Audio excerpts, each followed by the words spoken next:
போன வீடியோவில் பார்த்தீங்கன்னா ஒரு 5 விதமான உணவுப் பொருள் ப்ரெக்னன்சி டைமில் சாப்பிட சொல்லியிருந்தேன். அது மட்டும் போதுமான்னு கேட்டிங்கன்னா போதாது. அயன் டேப்லெட் எடுத்துக்காம வாரம் ஒரு தடவை சுவரொட்டி ஈரல் எடுத்துக்கிட்டனால என்னோட ஹெச்பி லெவலும் ஃபோலேட் லெவலும் நார்மலாகவே இருந்துச்சு. இது வந்து என்னோட ஓன் எக்ஸ்பீரியன்ஸை உங்கள்கிட்ட ஷேர் பண்ணுறேன். ஸோ நீங்கள் ஹெல்த்தியாக இருந்தால் தான் உங்கள் பேபி ஹெல்த்தியாக இருக்கும். ஸோ ஹெல்த்தியாக சாப்பிடுங்க. Pregnancy foods part 2. போன வீடியோவில் பார்த்தீங்கன்னா ஒரு 5 விதமான உணவுப் பொருள் ப்ரெக்னன்சி டைமில் சாப்பிட சொல்லியிருந்தேன். அது மட்டும் போதுமான்னு கேட்டிங்கன்னா போதாது. ஏன்னா அது பெரும்பாலும் காலையில் சாப்பிடக்கூடிய உணவுகளாக இருந்தது. நெய், நட்ஸு, இளநீர் இதெல்லாம் பார்த்திங்கன்னா காலையில் சாப்பிடக்கூடிய உணவுகள். இந்த வீடியோவில் எந்த மாதிரியான பழங்கள், காய்கறிகள், அசைவ உணவுகள் எடுத்துக்கலான்னு பார்க்கலாம் வாங்க. ஹாய், ஐம் டாக்டர் பொற்கொடி ஹரி, சித்த மருத்துவர். இந்த மாதிரி யூஸ்ஃபுல்லான கண்டென்ட்க்கு டாக்டர் பொற்கொடி ஹரி சேனலை சப்ஸ்கிரைப் பண்ணிட்டு பக்கத்தில் இருக்க பெல் ஐக்கானை கிளிக் பண்ணிக்கிங்க. இப்போது நான் சொல்ல போகிற உணவுகள்லாம் பார்த்தீங்கன்னா மதியம் இல்லை காலையில் பிரேக்ஃபாஸ்ட் எடுத்துக்கலாம், இல்லை நைட்டு டின்னருக்கு கூட எடுத்துக்கலாம். ஃபர்ஸ்ட் எக், முட்டை. இதில் ஹை குவாலிட்டி ப்ரோட்டீன் இருக்குது. இந்த ஹை குவாலிட்டி ப்ரோட்டீன் பேபியோட டிஷ்யூ க்ரோத்துக்கும் ஆர்கன் டெவலப்மெண்ட்டுக்கும் ஹெல்ப் பண்ணும். இதில் கோலைன் அதிகமாக இருக்கிறனால பேபியோட பிரெயின் டெவலப்மெண்ட்டுக்கும் ஸ்பைனல் கார்ட் டெவலப்மெண்ட்டுக்கும் சப்போர்ட் பண்ணும். இதில் லியூட்டின் அண்ட் ஜியாசாந்தின்ற ஆன்டி ஆக்சிடென்ட் இருக்குது. இது வந்து பேபியோட ஐ டெவலப்மெண்ட்டுக்கு ஹெல்ப் பண்ணும்.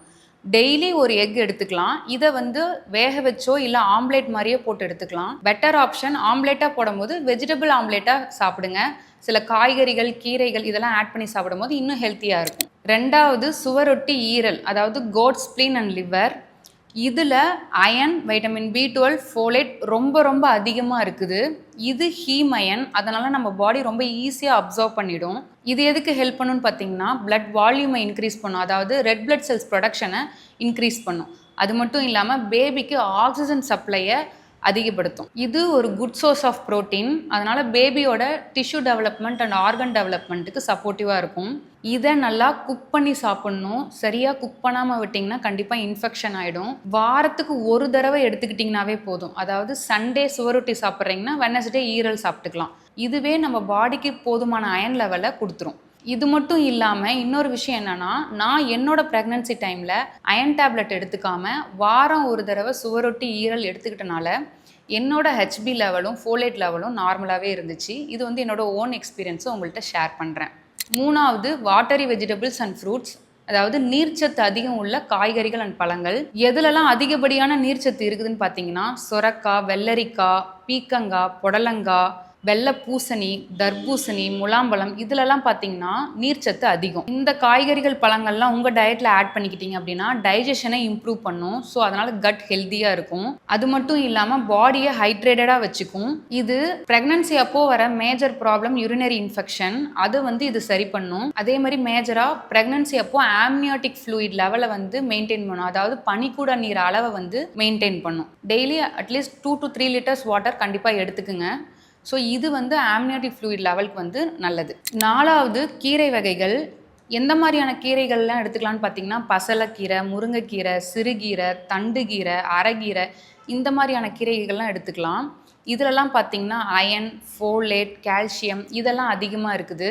ஸோ வாரம் 2 to 3 டைம் நீங்கள் வந்து உங்கள் டயட்டில் கீரையை ஆட் பண்ணிக்கலாம். இது வந்து பேபியை ஹெல்த்தியாக டெவலப் பண்ணுறதுக்கு ஹெல்ப் பண்ணும். அஞ்சாவது கருப்பு கவுனி அரிசி. இதில் இருக்கிற வைட்டமின் இ, ஜிங்க், மெக்னீஷியம் பார்த்தீங்கன்னா பேபியோட நர்வ் டெவலப்மெண்ட்டுக்கும் பிரெயின் டெவலப்மெண்ட்டுக்கும் ஹெல்ப் பண்ணும்.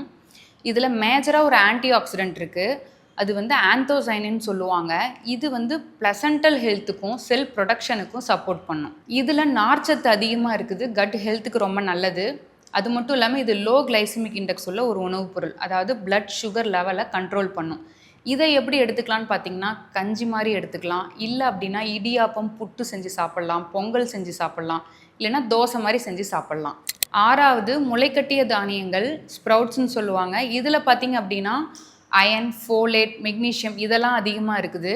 ஆனால் ப்ரெக்னென்ட் விமன் வந்து முளைக்கட்டிய தானியங்களை ராவாக சாப்பிடக்கூடாது, குக் பண்ணி தான் சாப்பிட்ணும். ஏன்னா ஏதாவது கண்ணுக்கு தெரியாத பாக்டீரியல் க்ரோத் இருந்துச்சு அப்படின்னா கண்டிப்பாக சிவியர் இன்ஃபெக்ஷனை ஏற்படுத்திடும். ஸோ குக் பண்ணி சாப்பிடுங்க. ஏழாவது பால் பொருட்கள், அதாவது பால், தயிர், மோர், பன்னீர் இதெல்லாம் பார்த்திங்கன்னா ப்ரோபயோட்டிக் ரிச் ஃபுட்ஸ். இதை எடுத்துக்கிறனால கட் வந்து ரொம்ப ஆரோக்கியமாக இருக்கும். அது மட்டும் இல்லாமல் ப்ரெக்னன்சி டைமில் வர மேஜரான infection, urinary infection and vaginal இன்ஃபெக்ஷனை ப்ரிவென்ட் பண்ணும். இது மட்டும் இல்லாமல் பழங்கள் நிறையா சாப்பிடுங்க. ஆப்பிள் பழம், மாதுளப்பழம், வாழைப்பழம், கொய்யாப்பழம் இந்த மாதிரியான பழங்கள் வந்து உங்கள் டயட்டில் ஆட் பண்ணிக்கிங்க. ஸோ நீங்கள் ஹெல்த்தியாக இருந்தால் தான் உங்கள் பேபி ஹெல்த்தியாக இருக்கும். ஸோ ஹெல்த்தியாக சாப்பிடுங்க. ப்ரெக்னன்சி அப்போது என்னெல்லாம் சாப்பிடக்கூடாதுன்றத ப்ரெக்னன்சி ஃபுட்ஸ் பார்ட் 3ல் சொல்கிறேன்.